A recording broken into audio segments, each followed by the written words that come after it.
Hello everyone, welcome to today English class. आज के English class में आपका स्वागत है। आज हम लोग क्लास 12 का जो फर्स्ट चैप्टर है इंडियन सिविलाइजेशन एंड कल्चर, उसका मोस्ट व्यू क्वेश्चन हम लोग डिस्कस करेंगे, जो एग्जाम पॉइंट ऑफ व्यू से बहुत इंपॉर्टेंट है। स्टेप बाय स्टेप हमको डिस्कस करेंगे और जिससे आप एग्जाम में बहुत सारे क्वेश्चन को क्या कर सकते हैं, टच कर सकते हैं। तो चलिए शुरू करते हैं बिना किसी देरी के। जिसमें यहाँ पे पहला क्वेश्चन दिया है, what according to Gandhi ji, यानी गांधी जी के अनुसार is the seat anchor of our hope, यानी हमारी आशा का मुख्य आधार क्या है। यानी जब गांधी जी काफ़ी आंदोलन कर रहे थे, भारत में लड़ रहे थे अंग्रेजों के खिलाफ, तो उनका मानना था जो मुख्य आधार और मुख्य जो आशा है वह क्या है।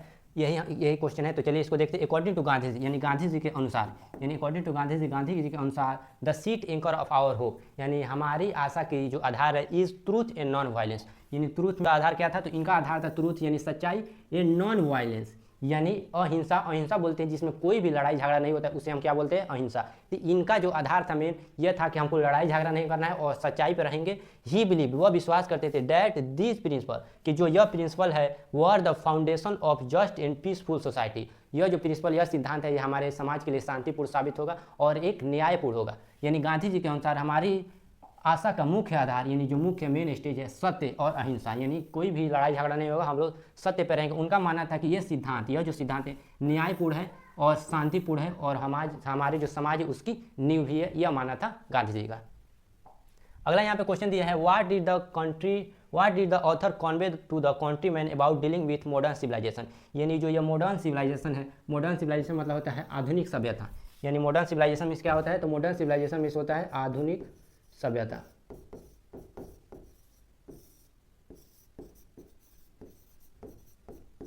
यानी जो आधुनिक सभ्यता है, ये जो मॉडर्न सिविलाइजेशन है, इसमें गांधी जी अपनी कंट्रीमैन को, यानी कंट्रीमैन मतलब क्या होता है, तो कंट्रीमैन मतलब होता है देशवासी, यानी देशवासियों। तो गांधी जी अपने देशवासियों को क्या कॉन्वे करते हैं, यानी कॉन्वे में से यहाँ पे कॉन्वे दिया है, तो कॉन्वे में क्या होता है, संदेश। तो क्या संदेश देते हैं इसमें, ये मॉडर्न सिविलाइजेशन से रिलेटेड। यानी क्वेश्चन है, what did the author convey to the countryman, क्या सलाह देते हैं, क्या संदेश देते हैं टू द कंट्रीमैन, अपने देशवासियों को, अबाउट डीलिंग विथ, कि कैसे डील करना है विथ मॉडर्न सिविलाइजेशन, यानी जो आधुनिक सभ्यता है इससे कैसे डील करना है, इससे रिलेटेड गांधी जी अपने देशवासियों को क्या सलाह देते हैं। तो the disgusting characteristic of modern civilization is an indefinite, यानी इनडिफिनिट मतलब होता है जो कभी खत्म नहीं हो। यानी महात्मा गांधी कहते हैं मल्टीप्लिसिटी ऑफ ह्यूमन वांट्स, यानी महात्मा गांधी यह कहते हैं कि जो आधुनिक जो सभ्यता है यह किसको बढ़ावा देती है, चाहतों को, इच्छाओं को, यानी डिज़ायर को। यानी डिज़ायर मीन्स क्या होता है, तो डिज़ायर मीन्स होता है खुश, हम इसको ख्वाहिश भी बोल सकते हैं। यानी जो मॉडर्न सिविलाइजेशन है, आज की जो सभ्यता है, यह ख्वाहिशों को बढ़ावा देती है, यह कभी भी खत्म नहीं होती। ऑफ ह्यूमन वांट्स, यानी इंसान की इच्छाओं को, वांट्स मतलब होता है इच्छा यानी चाहना, विच द ऑथर ऑब्जर्व, और ऑथर यह देखते हैं, यह तराशते हैं। Hence the author convey to the countryman, और यह सलाह देते हैं अपने कंट्रीमैन को, अपने देशवासियों को, टू कीप अवे, कि यह दूर रहेंगे। यानी कीप अवे मतलब क्या होता है, दूर रहेंगे फ्रॉम मॉडर्न सिविलाइजेशन, यानी आधुनिक जो सभ्यता है उससे दूर रहेंगे। ये गांधी जी क्या करते हैं, अपने देशवासियों को सलाह देते हैं। यानी आधुनिक सभ्यता बेसी विस्तार मानवीय इच्छाओं की असीमित वृद्धि है। यानी जो मॉडर्न सिविलाइजेशन है इसमें लोग अपनी इच्छा को कभी भी यह मरने नहीं देते और क्या करते हैं, बढ़ावा देते हैं। जिससे लेखक ने यह देखा है, यानी लेखक इंडियन सिविलाइजेशन कल्चर कौन है, महात्मा गांधी।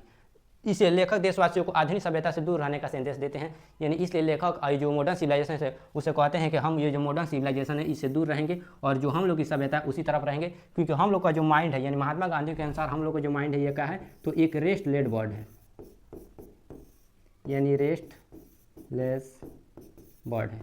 यानी रेस्ट लेड बर्ड मीन्स क्या होता है, तो रेस्ट लेड बर्ड मीन्स होता है बेचैन परिंदा, यानी ये कभी भी संतुष्ट नहीं होगा। यानी the more he gets the more he wants, यानी जितना इसको दिया जाएगा उतना ही यह क्या करेगा, चाहत करेगा।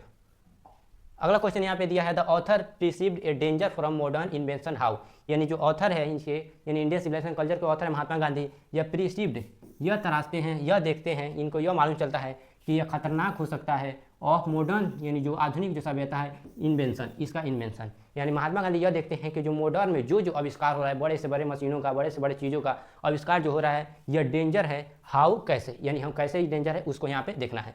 तो the author became aware of immediate and distinguished result of modern invention, यानी लेखक आधुनिक आविष्कारों को तत्कालीन और विशिष्ट परिणामों से अवगत कराता है। यानी यह अवगत कराता है, यह देखता है, यह यानी विचारों को लोगों के सामने रखता है, इसकी रियलिटी को बताता है। इसने विरोध करने की क्षमता को पंगु कर दिया है। यानी इट हैज़ मेडेंट मतलब क्या होता है, पागल कर देना, to resist and nobody dare to opposite, और कोई इसको रोकने की क्या कर रहा है, जरूरत नहीं कर रहा है, यानी साहस इसमें नहीं है। अकॉर्डिंग टू हिम, यानी गांधी जी के अनुसार we are in danger of exchanging permanent good, यानी गांधी जी का यह मानना था कि परमानेंट गुड है यानी हमेशा की जो अच्छाइयाँ है फॉर ए मिनेटरी प्लीजर, और जो क्षण भर की जो ख्वाहिशें हैं, क्षण भर की जो खुशी है, उससे हम क्या कर रहे हैं, सौदा कर रहे हैं, यानी क्षणिक भर खुशी के लिए हम लोग हमेशा की खुशी को क्या कर रहे हैं, सौदा कर रहे हैं। ये गांधी जी का मानना था कि इसके थ्रू, तो ये जो मॉडर्न में काफ़ी इन्वेंशन हो रहा है इसके थ्रू इनका मानना था। अगला क्वेश्चन यहाँ पे दिया है, what does our civilisation depend on, यानी जो हमारी सभ्यता है ये किस पे डिपेंडेड है, यानी हम लोग की सभ्यता किस पे डिपेंडेड है। तो आवर सिविलाइजेशन यानी हम लोग की जो सभ्यता है, आवर कल्चर और हम लोग की जो संस्कृति है, आवर स्वराज और हम लोग का जो देश है, depend not upon multiplying our wants, ये सभी किस पे डिपेंड नहीं है, तो ये कभी भी ख्वाहिशों पे डिपेंड नहीं रहता। यानी गांधी जी पहले बताए गए थे कि हम लोग की जो सभ्यता है ये ख्वाहिशों पे डिपेंड नहीं है। वही बोला है कि अपॉन मल्टीप्लाइंग और वाट सेल्फ इंजेक्स but upon restrict what self Daniel, ये डिपेंड नहीं है, यानी किस पे डिपेंड नहीं है, तो अधिक इच्छाओं पे ये डिपेंड है self but upon restrict wants to self denial. इसका मुख्य आधार है कि जो भी ख्वाहिश आएगा उसको हम डेनियल करेंगे, इनकार करेंगे और उसको दूर भगाएंगे। जो हमारे रिलेटेड है, जो हमारी ज़रूरतों को पूरा कर सकता है, उसी के दायरे में हम रहेंगे। क्योंकि जो हमारे एंसेस्टर थे, यानी एंसेस्टर थे, यानी हमारे जो एंसेस्टर थे, एंसेस्टर मीन्स हमारे पूर्वज, वो क्या करके गए थे, तो वो सभी एक लिमिट तय करके गए थे, यानी लिमिट तय किए थे कि आपको इससे आगे नहीं बढ़ना है। इसीलिए महात्मा गांधी का यह मानना था कि हमारे जो एंसेस्टर थे सेट लिमिट, एक लिमिट तय करके गए थे कि इससे आपको आगे नहीं बढ़ना है, नहीं तो आप क्या हो जाएंगे, रीन हो जाएंगे, तबाह बर्बाद हो जाएंगे। अगला जो क्वेश्चन दिया है, what is civilisation is the real sense of the term, यानी रियल सेंस में, असल में जो कहा जाए, इसमें सिविलाइजेशन का मतलब क्या होता है, यानी असल जिंदगी में सिविलाइजेशन का मतलब क्या होता है। तो civilization real sense of term constitute not in multiplication but in the deliberate and voluntary resist of want, यानी असल में सिविलाइजेशन का मतलब ये नहीं होता है कि हम किसी भी चीज़ को आगे बढ़ के उसको लिमिट को क्या कर दें, क्रॉस कर दें, यानी उस लिमिट को क्रॉस कर दें और हर एक चीज़ों को चाहने की ख्वाहिश रखें, यानी सिविलाइजेशन का मतलब ये नहीं होता है। यह गांधी जी का मानना था। सिविलाइजेशन का मतलब ये होता है कि हम किसी भी लिमिट के दायरे में रह के उसको क्या करेंगे, पूरा करेंगे, यानी उसके अंदर रहेंगे। This alone increase and promote contentment, real happiness and capacity for service, यानी यही एकमात्र चीज़ है जो संतोष, वास्तु और सेवा की क्षमता को बढ़ाती है। यानी सिविलाइजेशन का मतलब ये होता है कि खुशी को बढ़ाती है और सेवा की क्षमता को बढ़ाती है, इसी को बढ़ावा देती है, और यही हमेशा का होता रहेगा।